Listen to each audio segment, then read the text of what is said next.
Hey guys, welcome back to VK's channel. Now, a lot of you have been asking about if there's going to be any more content aside from the speedrun, and I've promised a lot of you that there will be. So today we're going to start um, a new sort of section of my channel, which is about my secrets of chess, so VK's secrets of chess. Um, and today I thought no better place to start than to talk about 5 tips to improve your chess rating. And through using these tips, I've used them myself on my personal account, and you can go from about 1,000 rating to about 2,000 rating in 3 or 4 weeks. So if you round that up to a month, um, that's a lot of rating points, and just by using these special tips, um, you will see some really good results. And I'm going to show you 5 tips today, and you guys can let me know how they work for you and what you think, and hopefully they'll be useful for you. So first tip, so I'm just going to move this slider down here.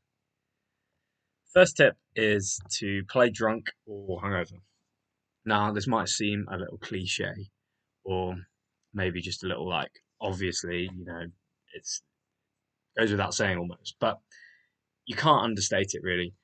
For me, like playing when you're pissed or playing when you're really tired and you're hungover, it's just the perfect time. Your emotions are running a bit higher, or you're a bit tired and you got more time to think about things, and it's just the perfect time. Alcohol and chess just go well so together, go so well together. Now, my second tip is to use the chat box. So I've had really good results with this. Um, Most opponents you're playing, depending whether they're from anywhere, like anywhere in the world really. I mean, English-speaking countries, you usually get slightly better results if you're going to be chatting in English.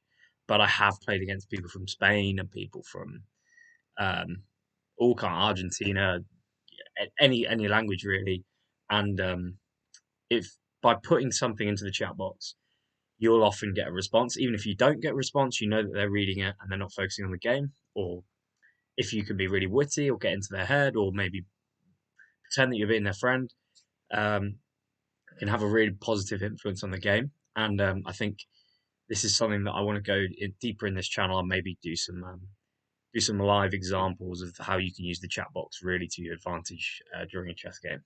So a lot of people forget about it, forget that it's there, or turn it off. But for me, it's a really valuable feature of online chess. On to point number three. Point number three is persist when tilted. Now, again, this is one of those where everyone sort of knows the theory behind this, but it's kind of like gambling. I always compare it to gambling.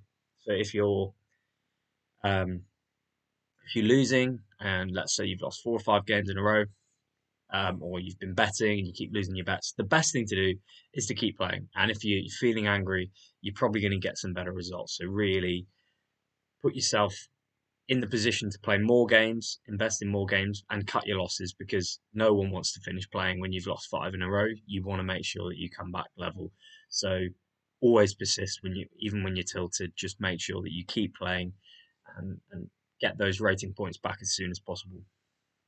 Because I've had times where you finish a session and you think you're going to go down, but then I've just kept playing and you get it back, because in time you always get it back to where you need to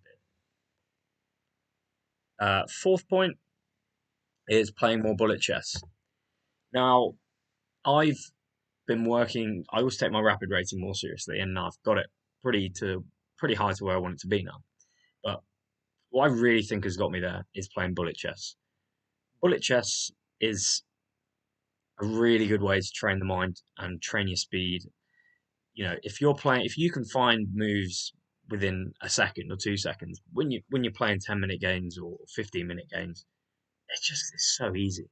Like you just see them so much quicker than your opponent, and you're going to get so much more time on the clock.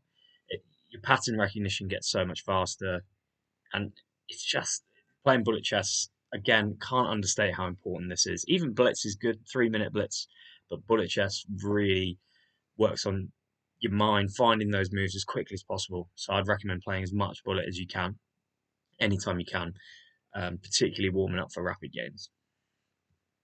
Now, last point of my 5 tips today is the pre-move function. Now this leads on quite nicely from the bullet point that I just funny bullet point, but it's actually number 4, but it's kind of like a bullet point.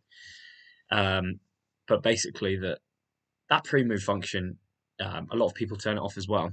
But when you're playing um, on a computer, on your phone, I think you only get one pre-move.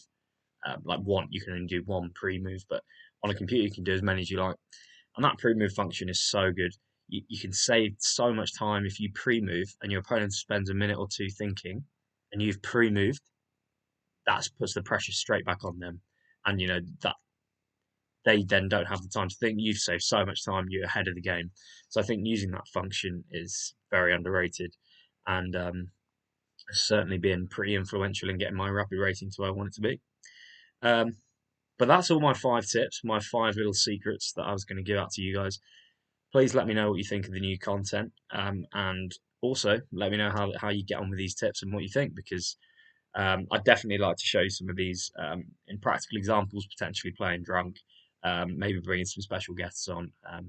And I'm also keen on getting some bullet speed runs going, and then I can play multiple games, maybe get a few more punishments, a few more rewards in, yeah, as you like it. But that's all for now. Let me know what you think. Cheers, everyone. Biz.